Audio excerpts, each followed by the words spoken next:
नमस्कार मैत्रिणींनो, शिवणकाम विथ पुष्पामध्ये तुमचं पुन्हा एकदा मनापासून स्वागत आहे। तर आजच्या व्हिडिओमध्ये आपण पफ स्लीव्हचं पेपर कटिंग करणार आहोत, जेणेकरून पफ स्लीव्हचं पेपर कटिंगवर केल्यानंतर आपल्या कपड्यावर परफेक्ट असं पफ स्लीव्स कटिंग करता येणार आहे। तर चला आपण जास्त वेळ न घालवता व्हिडिओला सुरुवात करूया। जर तुम्ही चॅनल नवीन असाल तर चॅनलला सबस्क्राईब करा, व्हिडिओ आवडल्यास लाईक आणि शेअर करायला विसरू नका। तर चला आपण सुरुवात करू। तर बघा, आपण इथे पफ स्लीव्स कटिंग करणार आहोत। तर आपल्या स्लीव्हची उंची आहे 9, दंड घेर आहे 5 आणि मुंडा घेर आहे 7.5, म्हणजे पूर्ण मुंडा घेर आहे आपला 15 इंच। तिथे मी हाफ घेतलेला आहे ब्लाऊजवरून मोजून। तर चला आपण सुरुवात करूया।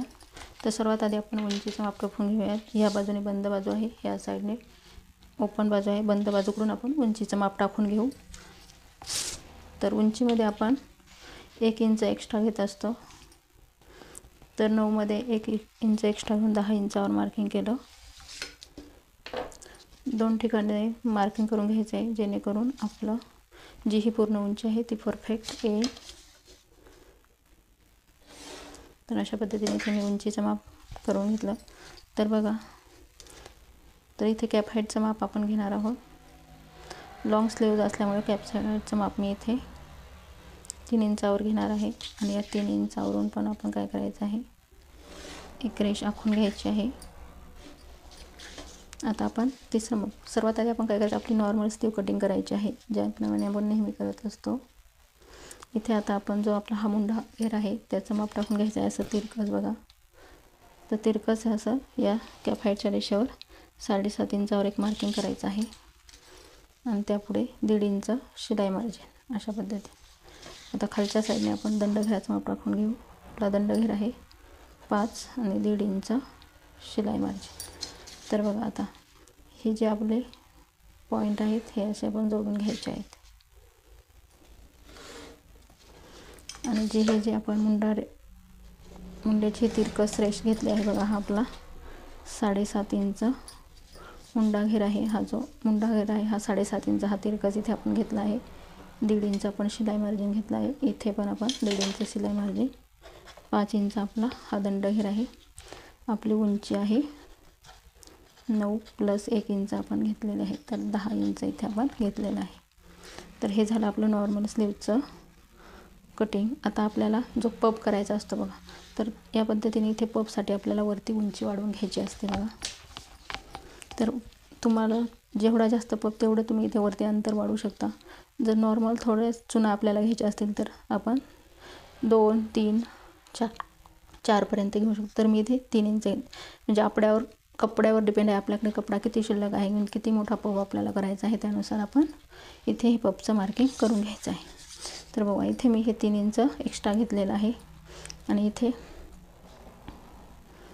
1 इंचावर एक मी मार्किंग करून घेत आहे बघा असं। आणि आता आपल्याला आकार देऊन घ्यायचा आहे बघा। सर्वात आधी आपण पाठीमागच्या मुंड्याला बघा, इथे 1 इंच घेतलं आहे असं।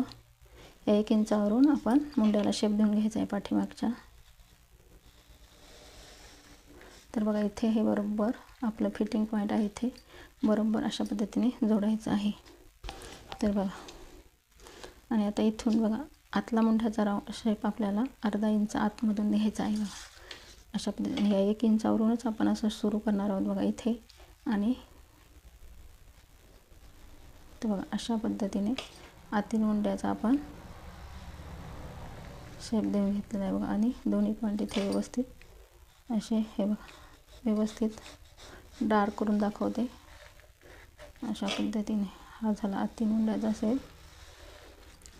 हे जे अंतर आहे ते आपलं आहे अर्धा इंच। तर बघा, अशा पद्धतीने हा पफ स्लीवचं इथे कटिंग केले, ड्राफ्टिंग आपण करून घेतलेलं आहे। इथे जे अंतर आहे हे आहे आपलं 1 इंच। तर खूप सुंदर असं इथे मी तुम्हाला ड्राफ्टिंग करून दाखवलेलं आहे, कारण असं ड्राफ्टिंग तुम्ही पेपरवर जर केलं ना, तुमची चुकणार नाही आणि कापडसुद्धा तुमचं वाया जाणार नाही। परफेक्ट असं हे ड्राफ्टिंग अशा पद्धतीने पफ स्लीवचं तुम्ही करून घ्यायचं आहे आणि त्यानंतरच कपड्यावर ठेवून कटिंग करायचं आहे. आता आपण कटिंग करून घेऊया.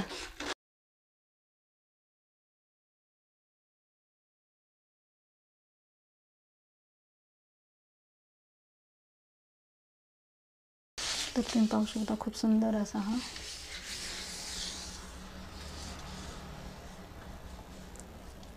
आपला हा पफ स्लीव्ज इथे कटिंग करून घेतलेलं आहे. तेव्हा तुम्ही पाहू शकता सुंदर असं हे बाहीचं कटिंग मी तुम्हाला करून दाखवलेलं आहे. एवढा हा असा खूप सुंदर असा हा पफ बसतो आणि ब्लाऊज शिवल्यानंतर खूप छान असा ही फुगाबाई दिसते. तर आजचा हा व्हिडिओ कसा वाटला कमेंटमध्ये नक्की सांगा. व्हिडिओ आवडल्यास लाईक, शेअर आणि सबस्क्राईब करायला विसरू नका. धन्यवाद.